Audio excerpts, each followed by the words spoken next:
देखिए, कल के सेशन को डिफाइन करते हैं। हम्म। कल सुबह में अप्रोच यही थी कि 22-200 एक इंपॉर्टेंट सप्लाई क्लस्टर है, एक कॉल राइटर्स का जोन है, वहां नहीं टिकेगा। 223 पे रिजेक्शन आएगा, प्रॉफिट बुक करिए, कैश में कन्वर्ट करिए। बट हाँ, मेरी अप्रोच थी कि मैं डिप्स को बाय करूंगा, वो अप्रोच ठीक नहीं निकली। सेलिंग प्रेशर हायर लेवल से इतना था कि पूछिए, आपने डिफाइन कर दिया क्या क्या टूटा। 22,000 टूटा ऑप्शन बेस, एक्सपायरी -1 डे पे। हमने बाय का एफर्ट रखा था 22,080 पे, वो टूट गया 10 डे में। और हमने बाय का एफर्ट रखा था, अगर हमें 21,971 मिले, that was 20 day exponential moving average. तो एक सेशन में आपने दो एवरेज को तोड़ा, एक सेशन में आपने ऑप्शन बेस को तोड़ा। इस डेटा के पीछे इसमें कोई दुराई नहीं है कि अगर आप देखें, कल की एफआईएस की सेलिंग काफी बड़ी थी, 1870 करोड़ रुपए की। लेकिन डीआईएस ने इतना कंपेंसेट भी किया, करीब करीब 1827 करोड़ रुपए का बाय किया। इंडेक्स उन्होंने बेचा करीब 250 करोड़ रुपए का, 2400 कॉन्ट्रैक्ट उनके शॉर्ट थे, स्टॉक फ्यूचर्स बेचा। मैं कैसे इस सेशन को अप्रोच करूंगा? देखिए आशीष, ग्लोबल मार्केट्स उतने जिटरी नहीं है, खराब नहीं है। और कैसे अप्रोच करना है सेशन को? एक्सपायरी डे, ये नॉर्मल सेशन नहीं है। आज के लिए हम सारे मतलब 10-20 के नीचे ट्रेड कर रहे हैं निफ्टी पर। बड़े कॉल राइटर्स परसिस्ट करते हैं 22,000, 22,100, 22,200, इन दो रेंजेस पे, जिसमें हमने कल जिसको हमें तोड़ा है।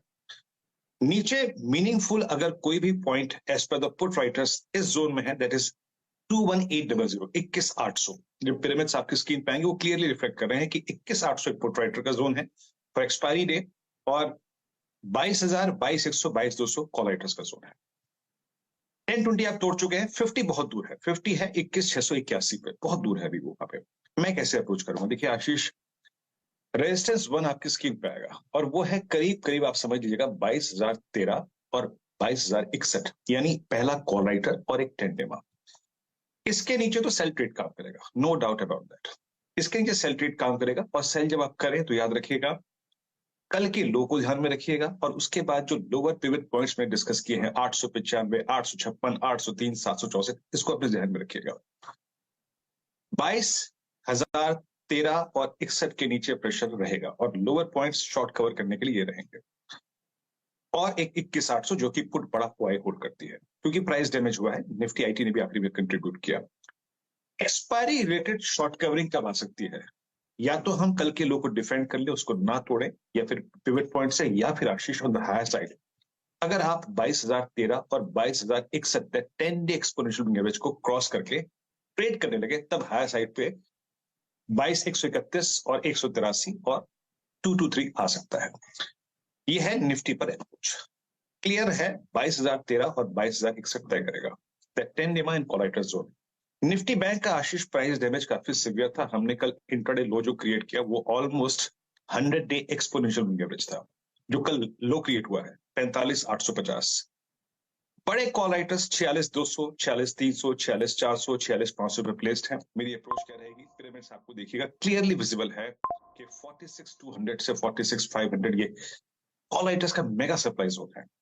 46,200 और 46,500 के बीच में बड़े कॉल राइटर्स परसिस्ट करते हैं, प्लस ये क्लस्टर ऑफ मूविंग एवरेजेस भी है। तो 46,200 रेजिस्टेंस लेके आइएगा, 46,200, 46,221 जब तक इसके नीचे है सेल ट्रेड काम करेगा। और उस ट्रेड को कवर कहां करना है? उस ट्रेड को कवर करना है, कल का लो चेक करेगा, या फिर आपके नीचे मैंने पिवट पॉइंट्स दिए हुए हैं 4, 5, 6, 3, 3 और 370, यहां पे आप कवर कर सकते हैं।